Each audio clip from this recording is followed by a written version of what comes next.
I've had the patient look up to me and say, please help me. And say, please help me. Oh, yeah, that is really hard. Hello guys, and welcome back to my channel. If you're new to my channel, hello and welcome to my channel. My name is Summer, and to all of you that keep coming back, hello and welcome back. Just a quick reminder, if you've never subscribed, just a quick reminder to say click that red button there that says subscribe, and after that click the bell sign. That way you get notification whenever I upload a new video. In today's video I wanted to share with you guys something that I think will make a lot of us think deeper about life in general. You know, something that will make us all think about life in general and just think about our everyday life. You just think about, you know, I just wanted to share it because I want something that can actually help a lot of us think deeper. We all wake up in the morning, go to work, go to school, whatever we're doing, it's just minding our business. A lot of us don't think about death. And you know, death and dying. You know, we all hope to live long. We all know we're gonna die, but it's something a lot of us don't think about. But I think sometimes if we can actually take time to think about the fact that it's gonna come, it will come, it will help us to think deeper and think more about every single thing we do every single day. You know what I mean? I'm not talking about being afraid of dying. No, it's never a good thing to be afraid of dying. We should just be happy with the life we live and just live the life we have, rather than spend your days or your nights and days worrying about death. No. But what I wanted to do is just share this to hopefully make us put more conscious effort, or you know, more of our consciousness into the life that we live, you know, knowing that death is coming, you know, but the life, to make us put more thought into the life we live even before the death comes. So today's video basically is some of you would know that I'm a nurse, and as part of my job we get to experience people dying. We get to experience death and dying, and we are in a position to see a lot of things, hear a lot of things, experience a lot of things that a lot of people wouldn't. You know, a lot of you can say you've never seen somebody dying. A lot of people would say that, but I can say I have seen somebody dying, and I have seen somebody die. I've looked after dying people, and I have looked after dead people. It's not something the general population get to experience. When I say general population, I mean if you're not in the healthcare, in this environment, you may never even experience it. Even a lot of you that have family members that died, you most likely weren't even there when they died, or you know, when they were dying. So most of the people that tend to be there will be nurses. So in today's video, I'm just going to share with you the last things people say before they die.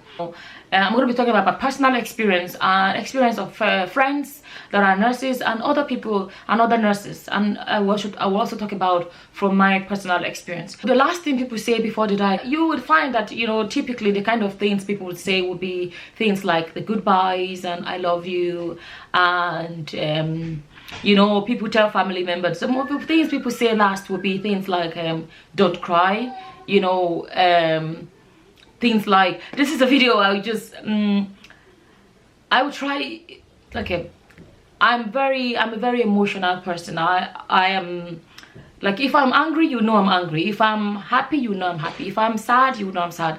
Like, my emotions are like that, you know. And this is a video, I plan to make this video without getting emotional, but I'm gonna try. That's all I'm gonna do, is try.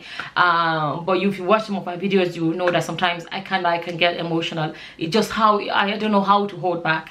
So, but I'll try because I try to keep tears and crying off my channel.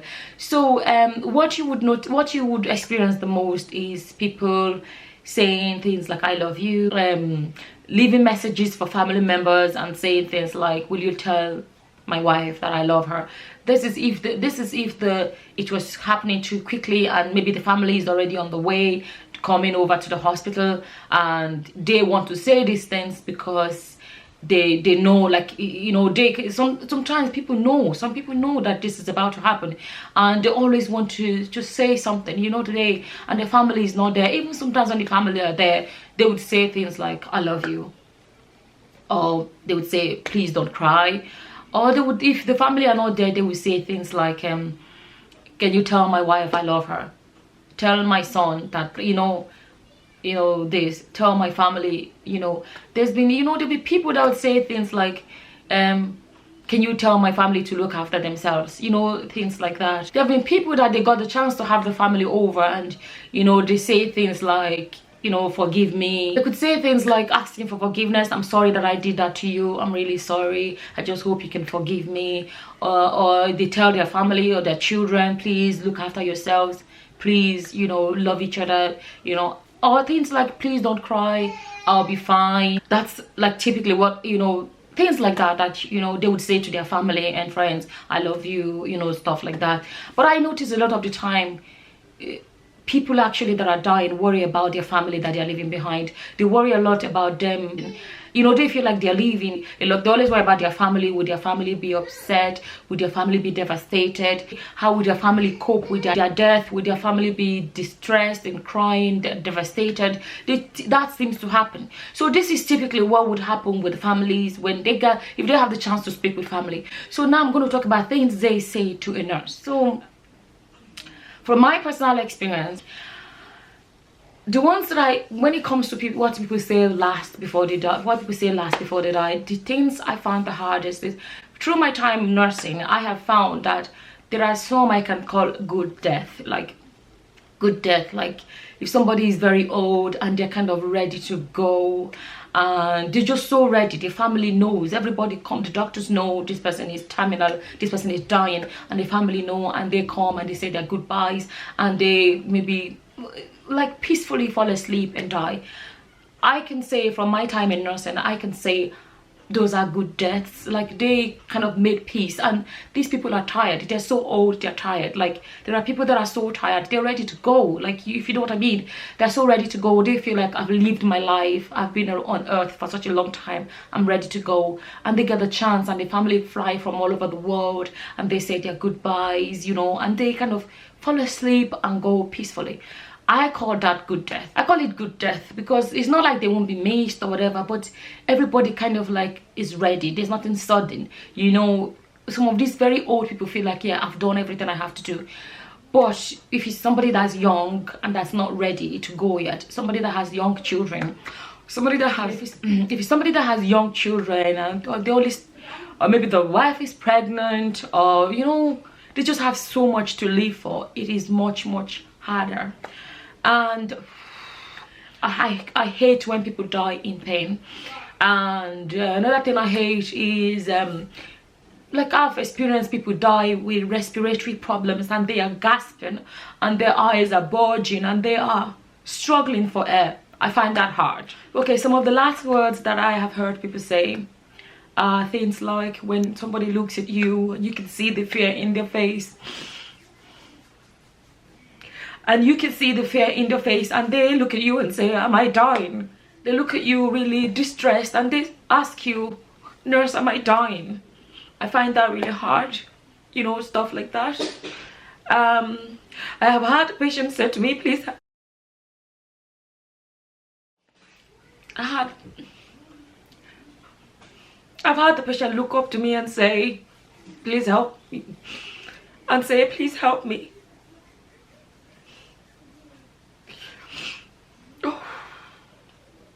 Yeah, that is really hard. God. When a patient looks at you and say, please help me, and that's the last thing they say, it is very haunting. Yeah, I had the patient once that she looked up, and she looked up, and she was like, this one would have been in her, like, she was about in her 70s. She was dying, and she just looked up, and she looked up, and she was crying, and she said, Mommy. She was like, that never left my memory. I remember her so much.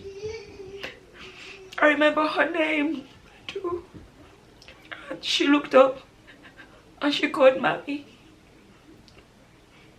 And